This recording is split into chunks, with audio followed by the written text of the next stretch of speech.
اللہ تعالیٰ کا علم ہے۔ اچھا، سوال یہ ہے کہ تقدیر پر ایمان لانا ضروری ہے، اور اس کا مطلب یہ ہوا کہ تقدیر کی تفہیم بھی ضروری ہے، تو پھر تقدیر کیا ہے؟ دیکھیں، بات یہ ہے کہ سوال میں کے جو دو حصے ہیں اس کے ایک حصے سے اتفاق ہے اور ایک حصے سے اتفاق نہیں ہے۔ تقدیر پر ایمان لانا ضروری ہے، تقدیر کی تفہیم ضروری نہیں ہے۔ تقدیر کا مسئلہ الجھا ہوا مسئلہ ہے، اس کی سمجھ آئے تو بھی ایمان لانا ہے، اس کی نہ سمجھ آئے تو بھی ایمان لانا ہے۔ اور نبی اکرم صلی اللہ علیہ وسلم نے ایک دفعہ صحابہ کرام کو تقدیر پہ گفتگو کرتے ہوئے دیکھا تھا کہ ظاہر ہے کہ یہ چونکہ الجھا ہوا مسئلہ ہے اور بہت سارے لوگوں کی سمجھ میں نہیں آتا، تو جب سمجھ میں نہیں آتا تو لوگ بحث کرتے ہیں، بحث کرتے ہوئے صحابہ کی آوازیں اونچی ہو گئیں۔ نبی کریم صلی اللہ علیہ وسلم نے سنا، آپ باہر تشریف لائے، آپ نے منع کیا، آپ نے فرمایا کہ اس پر ایمان لاؤ، اس پر گفتگو نہ کیا کرو۔ لہذا توحید کے بارے میں، یہ تقدیر کے بارے میں اس طرح گفتگو کرنا کہ لوگ مزید الجھاؤ کا شکار ہو جائیں اور آپس میں جھگڑے کسی نوبت آ جائے، تو اس طرح گفتگو نہیں کرنی چاہیے۔ البتہ اس کی تفہیم حاصل کرنے کی کوشش ضرور کر لینی چاہیے۔ سمجھ میں آ جائے تو بھی ایمان رکھنا ہے، اور سمجھ میں نہ آئے تو بھی ایمان رکھنا ہے۔ اب آ جائیں کہ یہ کیا چیز ہے۔ تقدیر، لفظ تقدیر ہے اندازہ۔ انسانوں کا اندازہ غلط ہو سکتا ہے، اللہ کا اندازہ غلط نہیں ہو سکتا۔ اللہ کا اندازہ اللہ کا علم ہے، تقدیر دراصل اللہ کا علم ہے۔ اللہ کا علم ایکوریٹ ہے، اس کے اندر قطعاً کوئی دوسری بات نہیں ہو سکتی۔ ڈاکٹر اندازہ لگاتا ہے کہ یہ مریض اتنے دن زندہ رہے گا، وہ بعض اوقات اتنے دن زندہ رہ کے فوت ہو جاتا ہے، بعض اوقات تو اللہ تعالیٰ اس کو باقی بھی مزید بھی زندگی عطا کر دیتا ہے۔ کبھی وہ اندازہ صحیح ہو جاتا ہے، کبھی غلط ہو جاتا ہے۔ اللہ کا اندازہ چونکہ کامل ہے، لہذا تقدیر اللہ کا علم ہے اور اللہ کا اندازہ ہے، لیکن اس کا ہمارے ساتھ کوئی تعلق نہیں ہے۔ یہ سمجھنا کہ ہمارے عمل کے اندر تقدیر رکاوٹ بنتی ہے، یہ سب سے بڑی غلط فہمی ہے۔ تقدیر رکاوٹ نہیں بنتی، تقدیر اللہ کے پاس ہے، تقدیر کا علم بھی اللہ کے پاس ہے، لکھی بھی اس نے ہے بھی اس کے پاس۔ ہمارے ذمے شریعت ہے، ہمارے ذمے شریعت کے مطابق عمل کرنا ہے اور شریعت کے مطابق کوشش کرنا ہے۔ وَلَيْسَ لِلْإِنسَانِ إِلَّا مَا سَعَىٰ، ہمارے ذمہ کوشش کرنا رکھا ہے۔ وَأَنَّ سَعْيَهُ سَوْفَ يُرَىٰ، اس کی کوشش کا یہ بدلہ دیکھے گا۔ تقدیر کیا ہے اور کیا نہیں ہے، انسان کو تقدیر کا بہانہ بنا کر اپنے عمل کے اندر امینڈمنٹ نہیں کرنی چاہیے۔ تقدیر میں ایسا ہوا تھا، تقدیر میں ایسا، ہاں جو ایک دفعہ کام ہو جاتا ہے، مستقبل کے بارے میں آپ کے پاس اوپن پاسبلٹیز موجود ہیں۔ آپ دعا بھی کرتے رہیں اللہ سے اچھائی کی، اور کوشش بھی کرتے رہیں اچھا بہتری کو اچیو کرنے کی اور بہترین ٹارگٹ اچیو کرنے کی۔ جب موقع گزر جاتا ہے تو اس کے بارے میں نبی اکرم صلی اللہ علیہ وسلم نے سکھایا ہے کہ یہ کہا کرو کہ ما قدر اللہ ما شاء فعل، قدر اللہ وما شاء فعل، اللہ نے جو تقدیر لکھی تھی، جو مقدر میں کیا تھا اور جو چاہا وہی کیا، ہو گیا ہے۔ تو ماضی کے بارے میں یہ کہنا کہ جو اللہ نے تقدیر میں لکھا تھا وہ ہو گیا، اس لیے کہ ہمارے علم میں تقدیر اس وقت آتی ہے جب وہ وقوع پذیر ہو جاتی ہے، وگرنہ اس سے پہلے تو اللہ کا علم ہے۔ جیسے اقبال نے بھی جبریل اور ابلیس کا ایک مکالمہ لکھا ہے کہ جبریل نے ابلیس سے کہا کہ تو نے اللہ کی نافرمانی کیوں کی، کہ تو سجدہ کر لیتا، تو اس نے کہا تقدیر میں یوں لکھا تھا۔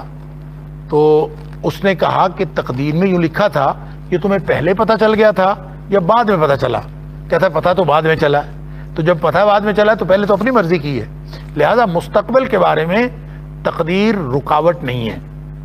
تقدیر رکاوٹ ہے کہ نہیں، تقدیر جب وقوع پذیر ہو جاتی تو اس کے بعد انسان کے علم میں آتی ہے، اس کے پہلے یہ اللہ کا علم ہے، ہمارے علم میں نہیں۔ تو اللہ نے کیا تقدیر میں لکھا ہے اس کو بہانہ بنا کر اپنا ہم کسی عمل کی بنیاد نہیں رکھ سکتے۔ البتہ جو ہو چکا، ماضی گزر چکا، اس کے بارے میں آپ کہہ سکتے ہیں قدر اللہ ما شاء فعل، جو اللہ نے مقدر میں لکھا تھا، جو چاہا وہ کیا اور وہ ہو چکا۔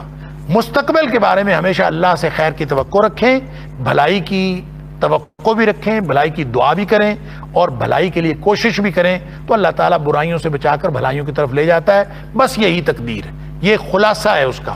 ویسے یہ ہر پڑھے لکھے بندے کا اور ہر ان پڑھ کا سوال ہے، اور اس کی بے شمار تفصیلات ہیں۔ قرآن حکیم کی آیات سے استدلال کر کے ایک بہت بڑا گروہ جبریہ کا نکل آیا، اسی سے استدلال کر کے ایک بہت بڑا گروہ قدریہ کا نکل آیا، اور ہماری جو کلامی تاریخ ہے مسلمانوں کے علم الکلام میں جبریہ اور قدریہ کے دو بہت بڑے گروہ ہیں، اور بہت کافی زیادہ دلائل انہوں نے دیے ہیں اپنے اپنے موقف کے، لیکن صحیح بات یہ ہے کہ تقدیر لڑنے جھگڑنے کی چیز نہیں ہے، ایمان رکھنے کی چیز ہے۔ آپ اچھی اور بری والقدر خیرہ وشرہ من اللہ تعالی، کہ اچھی اور بری تقدیر سب اللہ کی طرف سے، لیکن وہ وقوع پذیر ہونے کے بعد ہمارے علم میں آتی ہے۔ پہلے اللہ نے کیا لکھا ہے ہمیں کچھ نہیں پتا، ہمیں اچھی تقدیر کی توقع بھی رکھنی چاہیے، اچھی تقدیر کی دعا بھی کرنی چاہیے، اور اچھے نتائج حاصل کرنے کی کوشش بھی کرنی چاہیے۔ یہ عملی طور پر تقدیر کے ایمان کے ساتھ ہمارا یہی تعلق، تقدیر کے عقیدے کے ساتھ یہی تعلق۔ واللہ اعلم بالصواب۔ دیکھیں نا، علم کو آپ یوں سمجھ لیں کہ جس طرح ہمارا علم ہے ماضی کے بارے میں ایکوریٹ علم ہوتا ہے، تو ماضی کے بارے میں ہم کوئی واقعہ بیان کرتے ہیں، ہم کہتے ہیں کہ مثال کے طور پر میں ایک واقعہ بیان کرتا ہوں، کتابوں میں لکھا ہوا ہے کہ ابو جعفر منصور نے ابو مسلم خراسانی کو دھوکے سے اپنے دربار میں بلایا اور بلا کے دھوکے سے قتل کر دیا۔ اب یہ ایک واقعہ ہوا ہے، وہ واقعہ مورخین نے دیکھا سنا، اس کو لکھ دیا، اب وہ کتابوں میں لکھا ہوا ہے۔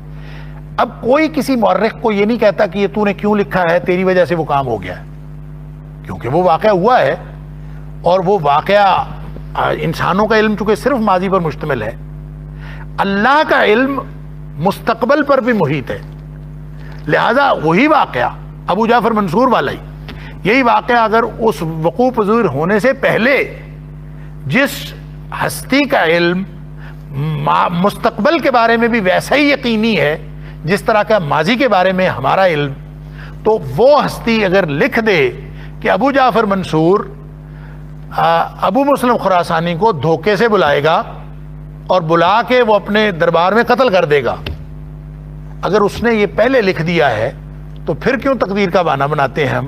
جب کسی نے بعد میں لکھا ہے تو کوئی کسی کو محیط کلی ہونے کا ایک اظہار ہے جس کو ہم تقدیر کہتے ہیں، وگرنہ تقدیر ہمارے عمل میں رکاوٹ نہیں بنتی، اور جہاں تقدیر رکاوٹ بنتی ہے وہاں گویا ہماری استطاعت نہیں ہے، جہاں ہماری استطاعت نہیں ہے اس کے ہم مکلف نہیں ہیں۔ قرآن نے صاف کہا ہے کہ لا یکلف اللہ نفسا الا وسعها، اللہ تعالیٰ کسی کو تکلیف نہیں دیتا اس کی استطاعت سے زیادہ، لہذا یقین رکھیں اور بے فکر رہیں، اللہ نے ہمیں امتحان کے لیے پیدا کیا ہے، تقدیر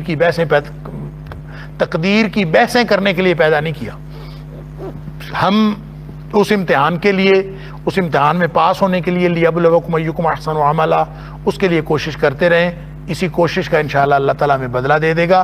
جو چیز ہمارے بس میں ہے اس کا ہمیں بدلہ ملے گا، جو چیز ہمارے بس میں نہیں ہے اس کا ہمیں بدلہ نہیں ملے گا، اس کے بارے میں ہم بے بس ہیں، تو اللہ تعالیٰ بے بس کو خام خواہ سزا نہیں دیتا، اس کو سزا دیتا ہے جس نے اپنی مرضی سے کیا ہو۔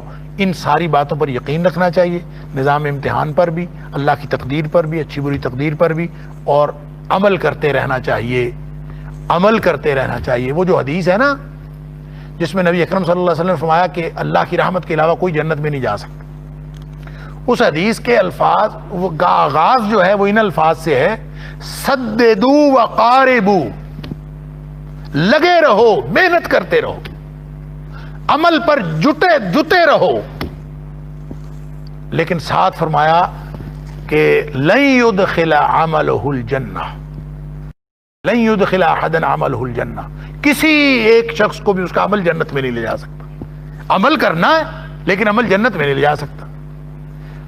تو صحابی پوچھتے ہیں آپ کو بھی نہیں؟ نبی اکرم صلی اللہ علیہ وسلم فرمایا مجھے بھی نہیں، الا ان یتغمدنی اللہ برحمت، ہاں اللہ مجھے اپنی رحمت کی لپیٹ میں لے لے تو میں جا سکتا ہوں جنت۔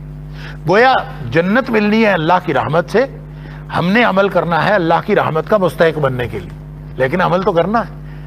عمل سے زندگی بنتی ہے، جنت بھی جہنم بھی، یہ خاکی اپنی فطرت میں نہ نوری ہے نہ ناری ہے۔ اللہ تعالیٰ ہمیں سمجھ عطا فرمائے اور عمل کی توفیق عطا فرمائے۔